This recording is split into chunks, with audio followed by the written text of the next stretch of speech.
very busy. From the moment they get here, they have jobs to do in the morning. They take care of their own things. We're very independent in our classroom. They have journals. We do a lot of focused reading on their letters and sounds and how to read.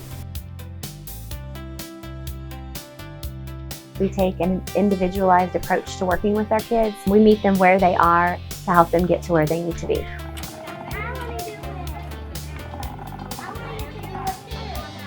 They help us learn, and if we get stumped, they will help us.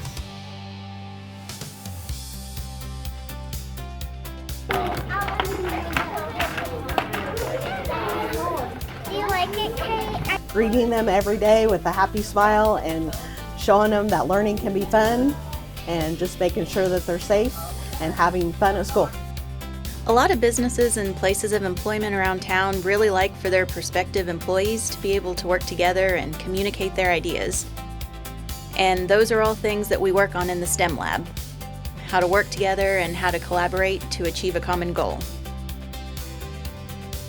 They're already really naturally curious, and they're always asking questions and want to know how the world works. So this just gives them a way to explore the world and find those answers. Hopefully we can build that curiosity early on, and it'll develop their love of learning and carry on as they get older. What is your favorite part of your school day? The playground. We have lunch and recess, which is usually their favorite part of the day. Biggest takeaway for my kids is knowing that they've had a safe place to learn and take risks, and that they are leaving here loved and cared for.